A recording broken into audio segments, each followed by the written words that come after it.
Hey there, boys and girls, and welcome to episode 132 of Sonic Boom TV. This is a new record opening video, and also got a couple, two CDs that I picked up at the pawn shop or whatever it's called, and I'll talk about that when we get to it. But first off, I went to got paid today. And I went to Goodwill to see if they had anything. They had absolutely nothing.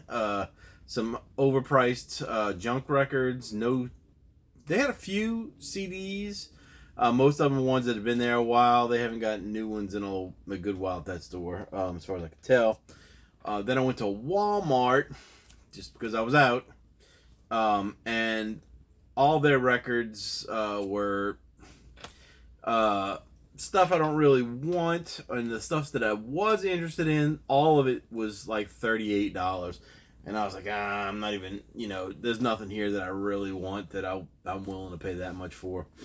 So, on the way back, I stopped at Target just for the heck of it, and, well, I found two things that I wanted, and that is Green Day, God's favorite band, the greatest hits, and Avril Lavigne, Let Go. Funny thing was, I had been, somebody else posted a video today. My hair is doing some weird stuff right here, guys. Somebody posted another video talking about different bands that, why people started, stopped liking them or whatever, I don't know, after a certain point in their history or whatever. And Green Day was one of them. And somebody in the notes was talking like trash about Green Day. Well, I got to defend Green Day whenever I can, right? But anyway, they were like saying stuff like how they don't like bands that are make music that basically that wasn't make you happy music or whatever, or and then they mentioned that they didn't like bands that sing about political stuff. And I thought about it for a second, and I was like, Green Day is like the least political of, in the punk rock genre anyway. I mean, I don't think they did anything that was recognizable as political anyway until like their seventh album when they did American Idiot, and there was a couple songs on that maybe, but overall they're just like talking about life, and relationships and stuff like that. I don't know too much about what they do outside of being the band or whatever. But anyway, so I try not to argue about it too much. I just left a couple little comments. But the thing is I didn't have this, and I wanted it, and it made me think about this, and so I was like, I really wanted to get that. I should have got it when I had a chance, but this too was like 38 plus every time I've seen it somewhere, because it's two records, and I didn't want to buy it for that because I have all this already on vinyl pretty much, but except there's two songs on here that I don't have at all because they're exclusive to this. So anyway, I went to, when I stopped at Target, I went in there and there was very little in there this time. They had a lot of pop stuff, very pop stuff, and the only thing new I had seen at first was they had a Whitney Houston album, which is like one of her old ones. I don't know if I think it's the one where she's got her hands over her head or whatever like that. I think it might be called Whitney, but I don't know. But they had a couple other things that were kind of new, and everything else was just sparse and stuff that had been there a while. And there was two other people looking, and when they were finished, I noticed on the bottom shelf that they had these two. Now, I'm sure people are laughing at me for this one, and maybe even for this one. I don't care. One way or the other, I don't care. Green Day had always been one of my favorite bands, and I already had the International Super Hits on vinyl. This one, I believe, has more songs. This has 21 songs on it, but it's got different songs. So it's I don't know how to put it. It wasn't necessarily needed because I have all the albums, but for the two songs, I wanted to get it. But like I said, I wasn't paying 38 plus or more, and so when I looked it up at Target, it was $26.99, and I was like, well, that's a lot cheaper. I'm gonna buy it, and so I bought it. This has surprisingly, it has 2,000 Light Years Away, which is off Kerplunk, which rarely do they when they do like things with collection kind of stuff. That stuff that was on who were they? Were they on Sub Pop or what? Not Sub Pop. I don't remember who their label was, but whoever they did before they went to the major labels, that stuff doesn't usually get put on collections for some reason. I guess they don't want to pay that company if the company even exists anymore. But 2,000 Light Years Away made it on this. And then they got Longview, Welcome to Paradise, Basket Case, When I Come Around, She, Brain Stew, Hitching a Ride, Good Riddance, Time of Your Life, Minority, Warning, American Idiot, Holiday, those are two basically political songs that I know. Boulevard of Broken Dreams, Wake Me When September Ends, Know Your Enemy, 21 Guns, and then they didn't, as far as, I don't know when this came out in relation to the Uno Dos Tres albums. Those albums are not good as far as I'm concerned. There's like very few songs on there that are worth it. But the one song is Oh Love. That song is really good. That made they I don't know why they put out 3 albums like that. But I don't know when this came out. I don't know if this was before that or this is the only song from those 3 that they thought was also worthy for their greatest hits, or whoever's putting this package together. And then there's Big Bang and Still Breathing from the later ones. And then there's Ordinary World, which is not a new song, but it's featuring Miranda Lambert. Why these people, these country people try to deal with these rock stars these days? I don't know. It's never worked for me, anything that I've heard. So I don't know. I haven't heard that one, but we'll see. And then the last song is Back in the USA. Maybe that's a political song too. I don't know. So let's just open it. See what we got here. It's a Target Cobalt Blue vinyl. This is the first time I've seen it at Target. I've seen it out at Best Buy. I believe I saw it at Walmart. I've seen it in the record store. Seen it a couple places, and like I said, it was always way more expensive. So I took it because there's only one copy of it when I was there. So I took the shot and took it. So,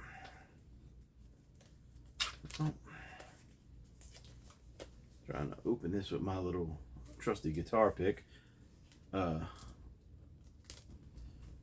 very good tool. If you guys haven't seen me do this before, you just slide it in the slot and it perfect. Cuts like a knife. All right. So it's a gatefold. We've got pictures from their history of the band, different time periods and stuff like that. Very cool. Very cool.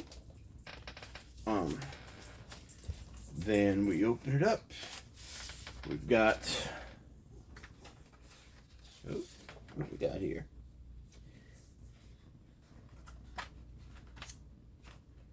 Okay, so we'll take the other record.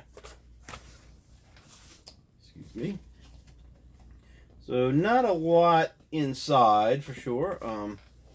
We've got the records. Both records are blue, so I'm probably just going to show one of them. But we've got the nice label.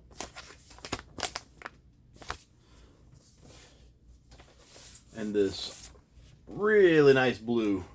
Oh man, that it's cobalt for sure. It's translucent.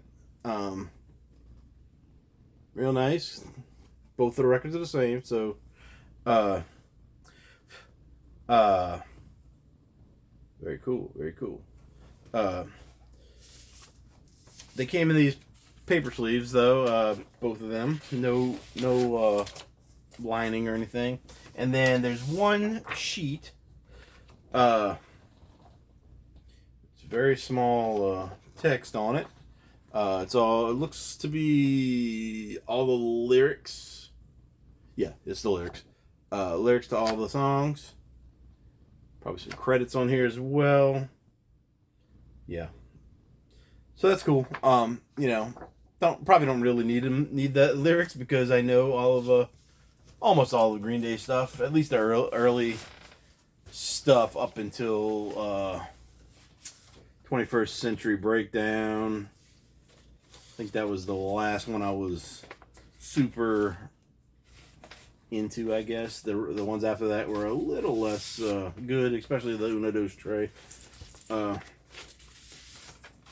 I don't know if they're doing any new stuff. But anyway, that's that one. Pretty good. Then we have Avril Lavigne. Now, let me tell you about Avril Lavigne. I saw a video the other day about how they were saying like she's an industry plant. What the hell does that even mean? Like, I mean, she wasn't trying to be anything besides a pop star, really. I mean, she was playing on the pop punk stuff, but come on, we all knew that she was not a real punk rocker. She had the look, but every kid did back then. She was maybe 17 or 18 when this was released. She's beautiful, by the way. I've always had a crush on her. Once I found out she's old enough to have a crush on, I was like, she's got a kind of cute. But she still looks great. But no, I bought the CD when it first came out because of the song "Complicated," and I don't know how I found out about her besides Napster, probably. Napster or LimeWire or something, and I think I was just downloading some random stuff, and there it was, But I heard the song, and then I pretty much immediately went out and bought it. And it was before it really hit where, when she started doing Skater Boy, when that came out, and what was the other one?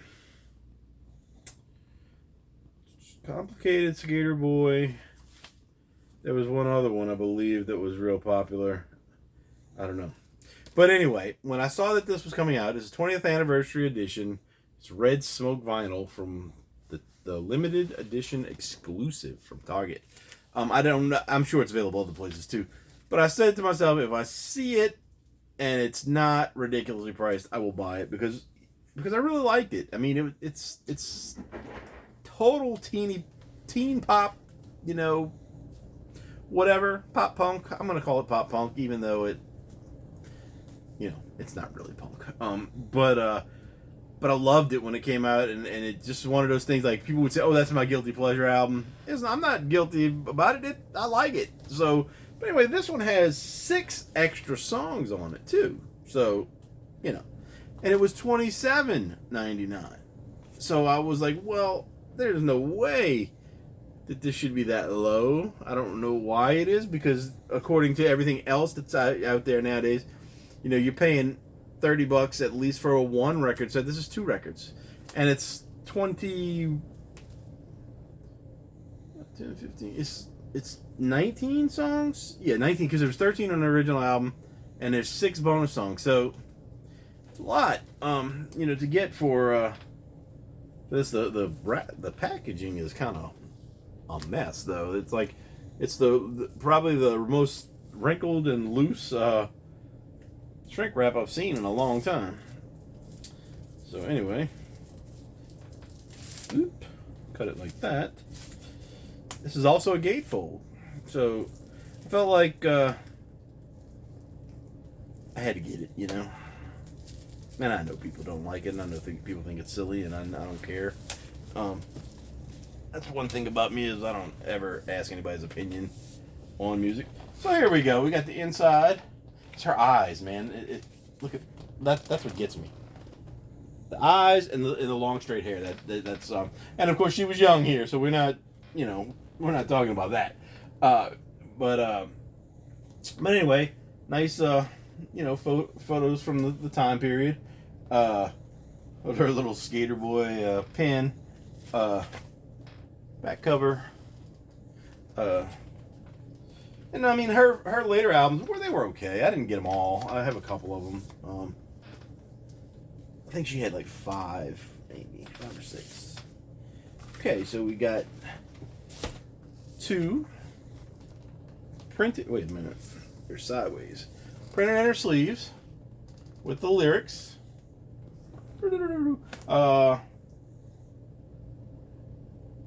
And the lyrics to the bonus tracks as well, which is nice.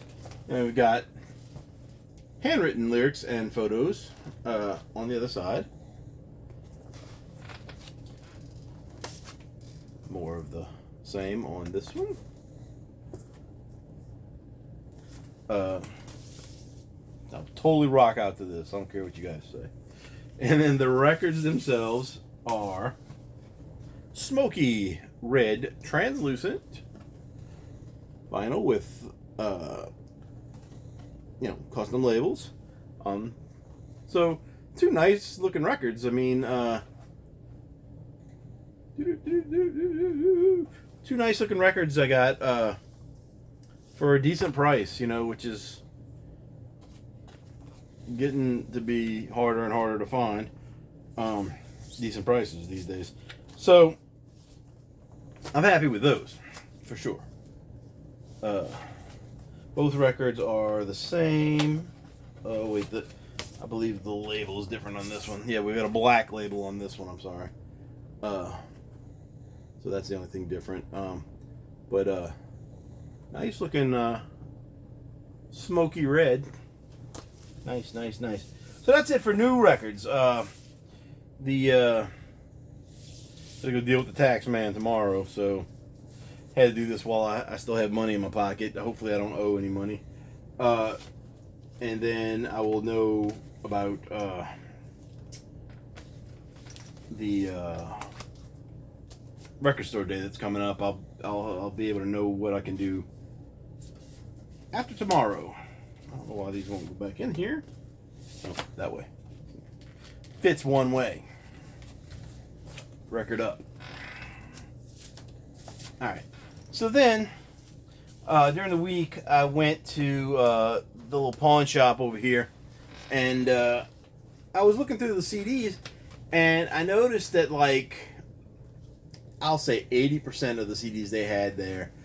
And there's probably couple hundred CDs, not a whole lot, maybe 200. And I had a record too. I'll show that in the next video. I'm not gonna do it. They had a stack of records that are they're trash. They're all stuck together like they were wet. But they had a couple new ones in there too. So I kind of flipped through them, and I found this one, which it's over on the other side of the room. I'm not going to get up and go get it. Found one record. It was clean. And I'll talk about that next time. And then there was another one that was Nazareth. I couldn't tell what the cover was because the cover had gotten stuck to another one and it was torn off. And the only thing I could see is part of the name Nazareth. And that's why I knew. So I didn't even bother with that one. It was too funky. And I just left the rest. They were a mess.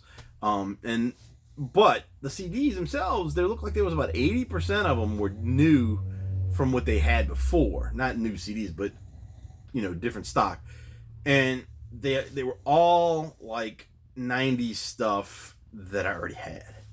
And I was kind of like, man, I know this guy told me that they don't do take CDs, but they had new ones there. So the people that were working there, they're older. One guy looks to be in maybe his 60s. there's a woman that's maybe 80s, 70s, 80s, and then there's an old guy that was like 90, it looked like. And then there's another guy that's usually there younger. He's still maybe in his 40s or 50s, but he wasn't there. But anyway, these three are talking to me. They're like, "Hey, what are you trying to get?" And I'm like, "I'm just looking for CDs and records if you got any." "Oh, well, I don't know. Nobody buys that stuff anymore." And I was like, "Yeah, they do." If you go to Walmart right now, you know a new record will cost you about $40. And they couldn't believe that I was saying this, and they were like, "Oh, we don't buy new CDs from anybody. They come in here with bags of CDs all the time. And we turn them down." I was like, "You probably shouldn't do that because people, people want CDs." Not everybody, but the people are starting to find out that streaming is very limited. You don't own it. You could lose access to it at any point. All it takes is some band or whoever to say, "We don't want to deal with these people anymore. Pull our stuff," and they pull all their music off of there, and you can't listen to it anymore. And so people are wanting more physical copies of things again. And I said, you might want to take those CDs. I mean, you're only charging $1 for them, but I said, if you're buying these for a quarter a piece or whatever from people that bring them into the pawn shop, or whatever, you'll sell them. I mean, and the guy's like, "Well, I've seen you in here before," but I was like, "Yeah, because I come in here looking for CDs for $1, and I buy a lot of them." And he goes, "Well, we don't get new ones. You notice that stuff that shelf is all it's all the same. It never gets any smaller." And I'm thinking to myself, I'm not gonna argue with this guy in his store because I like getting the good deals that I find there sometimes. But they obviously got CDs at least in the back somewhere that they're swapping in and out because, like I said, almost everything in there was stuff that was not there a couple weeks ago when I went. And so anyway. So I just kind of left it at that. Got my 2 CDs and my record, and the 2 CDs I got were Guster Goldfly. I have one of their other albums. They're pretty good, alternative rock kind of band. I think I saw them at some kind of festival once. I'm not sure. I have to search my my memory banks for who it was, but I think it was them. And then the other one was a band called 700 Miles. And this one says not for sale, and somebody wrote KP on there, which is my initials as well. My first and middle name anyway. This is like an alternative rock band. Never heard of them before, but it was pretty good. They apparently got signed, but didn't really go anywhere. And I think they put out another album as well. I think there's 2 albums they have. This was pretty good. It's just there was no hit. Like they could have fit in with the Pearl Jams and Stone Temple Pilots and all those kind of people of the world. It just there was nothing that sounded like a hit song to me on here. But I didn't listen to the other one, but this one I listened to the whole thing. And it was good. It's just like I said, they just didn't have any song that really hit hard. That you were like, "Oh, I want to hear that again," whatever. So anyway, 700 Miles, and it's weird. It's 700 miles. Does it say that on the front? Yeah, it says that on the front too. But it's 700 Miles, I believe, is the name of the band and the album. I don't know if I think 700 is just being repeated there graphically. So anyway, that's it for this episode. I'm going to enjoy my Green Day and my Avril Lavigne. And that's it for this episode. Still got to pull my heavy metal stuff off the shelves so I can talk about that. And we will get that done as soon as possible. And that's it for now. Talk to you guys later. Bye.